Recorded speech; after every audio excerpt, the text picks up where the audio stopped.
We continue on then to chapter 18, which deals with the various offerings.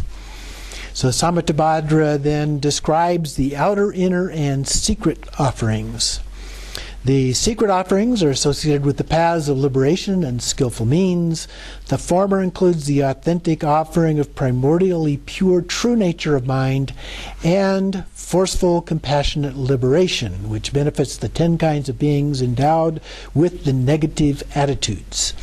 The latter refers to the seminal or blissful energy produced by the embrace of the male and female deities. The inner and outer offerings are the desirable attributes of the 5 senses, which are the sacramental substances. The inner are the 5 nectars, and namely the excrement, urine, human flesh, blood, and semen. And then the latter, the outer, are the offerings of food, drink, clothing, and everything else. All these are offered to the deities. The benefits of the offerings are the common accomplishments or siddhis associated with the 4 rites of enlightened activities and the supreme accomplishment of the 3 Buddha bodies. So those are the Buddha activities and being a Buddha in the form of the 3 kayas.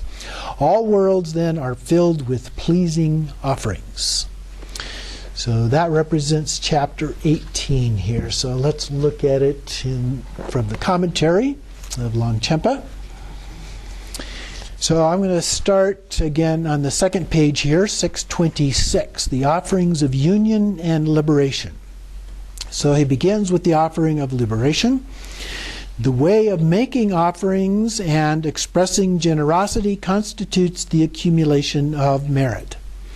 The most sacred and supreme offering is knowing that the nature of mind is primordially pure and free from an object to offer and the act of offering. The genuine Mahamudra of all offerings. Then from the Ocean of Magical Manifestation Matrix, there's a quote here. I'm just going to do the last line. Meditate upon the intrinsic nature of space. So these are offerings, these are transcendent kinds of offerings rather than material forms of offerings that we normally think about here. The offering of liberation. So then in the last paragraph on the page, starting on the second line, at the time of liberation within the view of oneness and non-conceptual compassion, dualistic fixation and the object to be liberated are referred to as the freedom through prajna and method. Having liberated one's dualistic concepts within the space of phenomena, liberation must occur through the method of great compassion, which involves prajna that does not abide in the 2 limitations.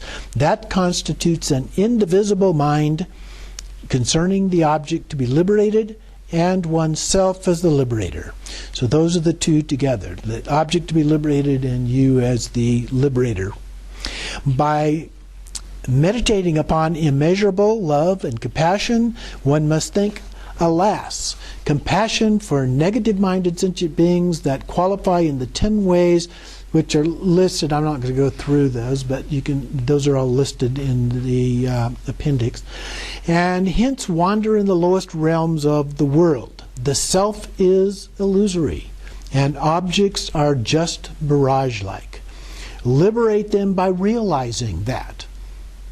Although they are perceived according to relative truth, ultimately they are indivisible. So we can still see them, we can still talk about them in normal ways, but we understand them in the ultimate way.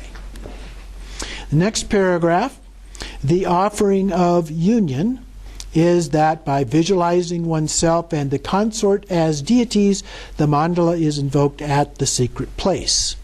Through the indivisible unity of male-female, the great offering substance of the exaltation of bodhicitta arises from the union of their vajra and lotus. By pleasing oneself, all tathagatas are pleased. Then we have the offerings of sacred substances and desirables.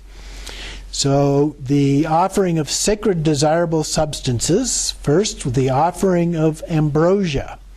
And this means accomplishing the siddhis based on realizing the evenness of self and others, as well as samsara and enlightenment.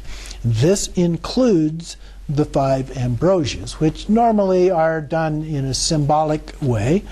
The 5 ambrosias are listed below, so we'll get to those in just a moment. But skipping down a couple of lines, visualizing through profound samadhi, this is offered to the assembly of wisdom deities who are equal to oneself. The 5 ambrosias, feces, urine, marrow, blood, and seminal fluid, are primordially pure as the space of phenomena. So these are things that we normally would consider to be offensive, but when we look at them with pure view, then they're very pure. And normally we would use dutti pills and put it in alcohol as the nectar and so forth, then use that as the symbolic representation for these things. But they have been known to actually been done in a literal way. The intrinsic nature abides as the nature of the 5 families and the 5 wisdoms. Through blessing and partaking, since the 5 poisons, all illnesses are dispelled, and this is the supreme medicine. So this is treated as a medicine for addressing the various obscurations that we have in achieving the complete enlightenment. Moving on to page 628. The second paragraph below the quote at the very top, beginning with the word second there, the offering of the desirables. And so here we have various substances, meat, butter, and so forth are the comestibles. Comestibles means food, so the various food offerings. Fruit and the like are delicacies, tea, wine, and so forth are beverages, silk, brocade cloaks, and such are the garments. So various things that are brought to make offerings. So these are the more material kinds of offerings that we might make. Skipping down a couple of lines then, the recipients of the offerings are visualized as the mandala of wisdom beings. When offering the desirable substances, they dissolve into the mandalas of deities. The offering must be utilized by knowing oneself to be male, who partakes with the consort as the offering itself. And so, rather than actual substances, this can be done through the union of the male and female together. And then we have the benefits and manner of accomplishing siddhis. The benefits, first we have the common siddhis, and down to the 5th line in that paragraph, nothing other than the results of becoming familiar with their own minds. The common siddhis, such as magnetized gods and cannibals as servants, and the minor activities such as peaceful, enriching, magnetizing, wrathful, and so forth, will be accomplished.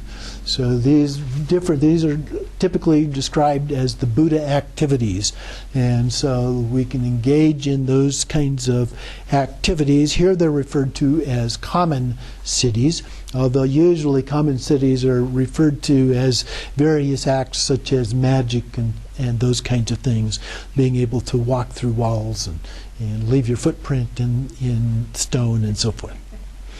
The next paragraph, we have the supreme siddhi then, which is enlightenment. Those who are practitioners with qualified realization and samadhi have, like a reflection in a mirror, perfected the generation stage of the Mahamudra deity yoga with characteristics. Within the effortless great completion without characteristics, nothing is based on the extremes of elaboration or dualistic mind that fixates and grasps.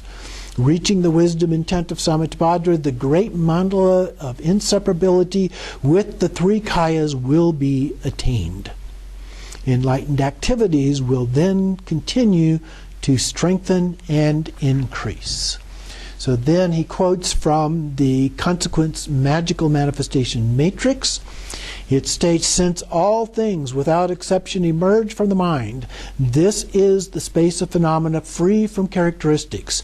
Since the 5 wisdoms have no true inherent existence, with no creator, there are only self-appearances. Through method, samadhi, and prajna, it is certain that strength and power will emerge. Those who abide on the path such as this will be blessed by all Buddhas of the 10 directions without exception, and the blazing mandala will be attained. So his synopsis then concludes by saying the 6 outer and inner realms of the 10 directions are pervaded by great pleasurable ocean of clouds, outer, inner, and secret offerings. So sometimes we talk about the clouds of Samattabhadra. So this is the kind of thing that we're talking about, clouds of offerings that we are making as a part of this.